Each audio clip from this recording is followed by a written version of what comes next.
¿Qué tal? Con el permiso de los administradores de este grupo de periodismo FES Aragón, bienvenidos todos ustedes a esta miniserie Comunicación entre Letras, en donde de alguna manera trato de hacer una revisión con algún tipo de obra literaria en el que se visualice muy claramente aspectos de la comunicación.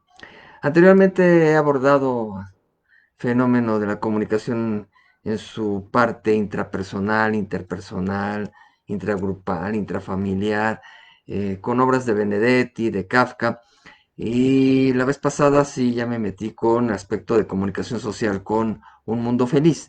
En esta ocasión igual, el libro del que les quiero comentar es 1984, George Orwell. Seguramente muchos de ustedes lo conocen, no han oído hablar de él. De aquí, de esta obra, se deriva toda esta idea del Big Brother, porque hablan del gran hermano, toda una vigilancia que se hace en una sociedad. Claro, es muy diferente la cuestión del programa que se hizo, la serie, eh, en la cuestión de, sí, de estar espiando a personajes en un lugar, pero no tiene nada que ver con el contenido fundamental de la obra, en que a quien se espía es a toda la sociedad con fines precisamente de control, de mucho control. Voy a leer algunos pasajes en donde se va viendo claramente esa influencia que tiene la relación social, la injerencia, la visión precisamente del fenómeno comunicativo, y voy comentando en algunos puntos de ello. Por ejemplo, dice, ante la puerta del ascensor, el enorme rostro observaba desde el muro. Era un dibujo realizado de manera tal que los ojos le persiguen a uno, se encuentre donde se encuentre. El gran hermano te vigila, dice el espectacular. Se leía en la inscripción que había al pie del gran retrato. Entonces ahí está la idea, y así se publicitó precisamente la serie, ¿no? Con grandes espectaculares y con un gran ojo del Big Brother, ¿no? El gran hermano. Pero aquí, en todas las ciudades, en una sociedad X, hablan de Euroasia, de Oceanía, pero en muchos lugares de ellos está presente esta idea del gran hermano. Y su política que tienen es: la guerra es paz, la libertad es esclavitud, la ignorancia es fuerza. Como en toda sociedad, de repente hay lemas que se imponen. En alguna de las partes también nos menciona algunos prisioneros euroasiáticos culpables de crímenes de guerra se les colgaría en el parque esa tarde, recordó Winston. Winston es el personaje central de toda la novela. Esto sucedía una vez al mes y se había convertido en un espectáculo popular. A los niños les divertía asistir. Imagínense, ¿no? A los niños asistir. Claro, esto ha existido desde tiempos inmemoriales, ¿no? La cuestión de asistir a ver cómo guillotinaban a alguien, cómo ahorcaban, cómo lo quemaban. De alguna manera se ha asistido a ese tipo de actos, y no lejos de ello, en Norteamérica también se asistía a la cuestión de la cámara de gas, de la silla eléctrica y ahora de la inyección letal. Hay público, un pequeño público, pero hay un público que está observando ese fenómeno. Entonces, esto no es nuevo, pero acá se plantea también como algo que dentro de una sociedad moderna se estaba haciendo casi casi en la plaza pública, ese tipo de cosas, a tal grado que hasta a los niños les divertía la situación. Luego dice, apenas había descendido 6 escalones cuando algo impactó en su cuello por detrás, produciéndole un intenso dolor.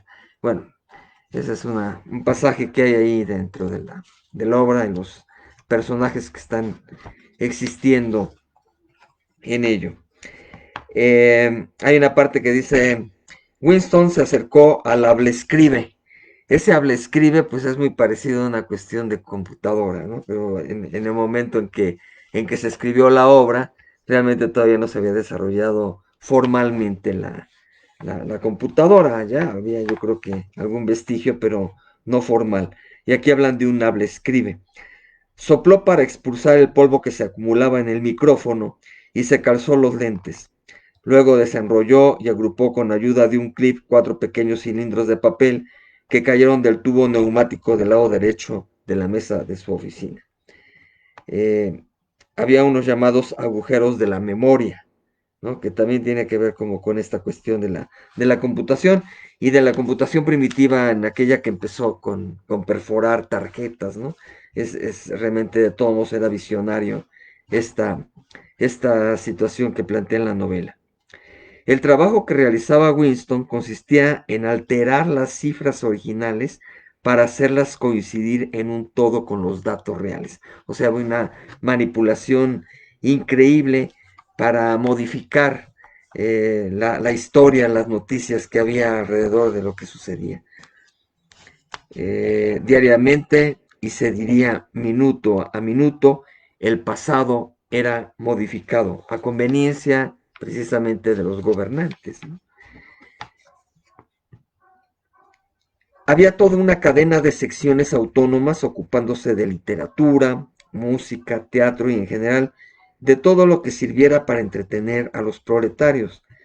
Allí se imprimían periódicos que solo contenían información deportiva, sucesos y astrología, novelas sensacionalistas, películas desbordantes de sexo y canciones sentimentales, compuestas con puros elementos mecánicos en una suerte de calidoscopio apodado versificador. Aquí también estaban aludiendo a una sociedad previa a la que después se desarrolla acá más técnica, ¿no? Luego había una parte en que se dice, ¿no comprendes la belleza que conlleva la destrucción de los viejos vocablos? ¿No sabes que neolengua es el único idioma del mundo con un vocabulario que decrece cada día y tiende a una síntesis grandiosa? Aquí el autor habla hasta de una invención de una nueva lengua mucho más sintética, mucho más comprimida, que también de alguna manera ha venido en este mundo moderno, sobre todo para la utilización en redes sociales a veces, en las situaciones que se emplea. Y tan curioso que la novela termina y de repente hay una especie de apéndice en el cual se habla de principios de la neolengua, ¿no? Principios que también ahorita voy a referir dos cosas ahí, de, esa, de ese planteamiento que existe alrededor de la nueva lengua, ¿no? Neolengua. En un pasaje de la novela, un segundo, en un pasaje de la novela,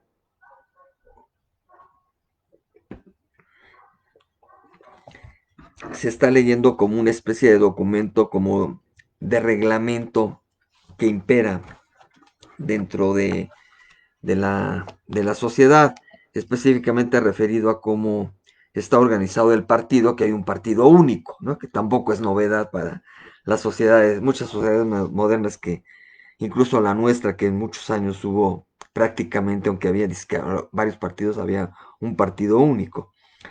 Dice, todo miembro del partido vive, desde que nace hasta morir, observado por la policía del pensamiento. Dice, una policía del pensamiento. Aún hallándose solo, no tiene la certeza de que esto sea así. Así esté donde esté, dormido o en vigilia, en el trabajo o descansando, en el baño o en su cama, puede ser inspeccionado sin previo aviso y sin que sepa que lo están haciendo. Nada de lo que haga es inocente para la policía del pensamiento. Sus amistades, distracciones, la conducta con su mujer e hijos, la expresión de su rostro cuando se halla solo, las palabras que murmure durante el sueño, hasta los movimientos propios de su cuerpo, son examinados minuciosamente.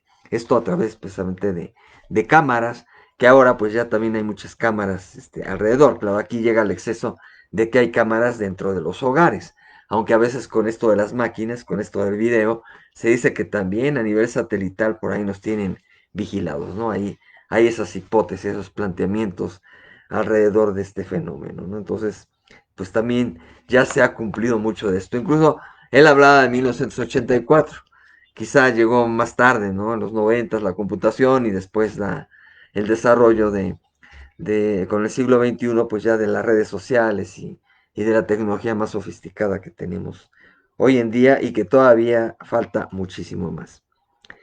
Decía, se ve pues que el control del pasado depende de la manipulación de la memoria. Toda una serie de controles que había, muy modernos, que aparentaban ser muy ordenados, como en la novela también de Un Mundo Feliz, pero con estas variantes que ahora estoy refiriendo. Otra parte en que se plantea: el Ministerio de la Paz planea la guerra, el de la verdad administra las mentiras que sostiene el régimen, el Ministerio del Amor instrumenta la tortura y el Ministerio de la Abundancia administra el hambre, ¿no? Nombres curiosos para los ministerios que había en esa sociedad y con tareas realmente drásticas. Luego hay un momento en que Winston es apresado. Todos son espiados, precisamente con todo este control que hay, todo el mundo es espiado, y hay un momento en que Winston cae en las garras pues de la policía, del pensamiento, y lo llevan pues a los separos policiales en esa sociedad, y le dice en un momento dado: debes abandonar toda esperanza que en el futuro te reivindiquen, Winston. La posteridad desconocerá tu existencia, pues desaparecerás de la historia. No habrá constancia alguna de tu paso por la vida, como si te enviáramos a la estratosfera para que te desintegraras en ella. Incluso hablan también de un fenómeno de vaporizaciones, algunos seres que los desaparecen, los vaporizan. Acá con él están haciendo una especie de lavado de cerebro para que deje su vida como le estaba llevando, ya se estaba enamorando de alguna persona, este, se estaba yendo a un lado muy de libertad, y pues no, por eso lo apresaron en un momento dado. Eh, y dice: no perdurará recuerdo alguno de ti, ni tu nombre escrito, ni el recuerdo de ti en ser vivo alguno. Serás aniquilado en el pasado y por lo tanto en el futuro, como si no hubieras existido jamás. Le van a hacer una nueva vida prácticamente. Le siguen diciendo: perderás la capacidad de amar, de sentir amistad, de disfrutar de la vida, de reír, de experimentar asombro ante nada, de ser valeroso, un hombre íntegro, como si te hubieran vaciado. Porque eso haremos, vaciarte. Una vez logrado esto, tu contenido será el que queramos, ¿no? Es exagerado pensar que con los medios nos pase algo así, pero muchas veces la influencia de los medios nos llevan a veces a vaciarnos, a malinformarnos con muchos aspectos, ¿no? Más adelante también nos dice: el poder se funde en la capacidad de infligir a discreción dolor y humillación. El poder radica en la potencia de destrozar a los espíritus. Hay que tener en cuenta que este autor además de alguna manera hacía una crítica ya al sistema stalinista, aunque él es británico, pero se abocó mucho a criticar a la naciente URSS y esa forma que había de sistema de mucho dominio, de mucho control, de mucho poder, ¿no? Luego dice: la mentalidad humana es maleable al infinito. Esto lo sabemos en comunicación, es lo que llamamos manipulación. La mentalidad humana es maleable al infinito. O sea que aquí casi casi nos está dando cátedra de comunicación. En la parte ya del apéndice, eso fue en el contenido, en toda la novela, y en la parte del apéndice nos dice: desaparecida la vieja lengua, quedaba roto todo lazo con el pasado. La historia se había reescrito. Por eso inventaron la mentada neolengua. Y hay un pasaje curioso que dice: para permitir la realización acabada y exhaustiva de tal trabajo preliminar, fue fijada una fecha tan lejana en el tiempo como el año 2050 para la consolidación final de neolengua. O sea que todavía nos quedan 30 años para que se aplique la neolengua según la visión de esta fantástica novela 1984 de George Orwell, que se la recomiendo mucho y que es un ejemplo pues de un control de la sociedad, y que ahí se ve pues el manejo que hacen de alguna manera también a nivel de comunicación social todos los integrantes, y también con la injerencia de los propios medios, de los documentos, de la historia. Se mete aquí algo de prensa, algo también de especie de televisión, y obviamente esa cuestión de la computadora, todavía no llamada como tal, sino la máquina habla, escribe, ¿no? Le mencionaba así George Orwell, que realmente fue un visionario con esta novelita 1984. Pues eso fue este video del día de hoy. Les agradezco que hayan estado por aquí y quienes de alguna manera lo puedan también visualizar en su faceta grabada, ya sea por esta misma vía en que estará en el Facebook del grupo Periodismo FES Aragón, o en el YouTube personal que tengo, YouTube Teófilo Huerta, que pueden buscar. Aunque estos, bueno, ahí les sugiero también, pueden asomarse ahí, hay cosas interesantes sobre literatura, pero estos videos los pongo en otro YouTube que se llama Comunicación, Teoría y Praxis. Es otro YouTube. Comunicación, Teoría y Praxis. Me estaba borrando la memoria, así como se la borraron a Winston en 1984.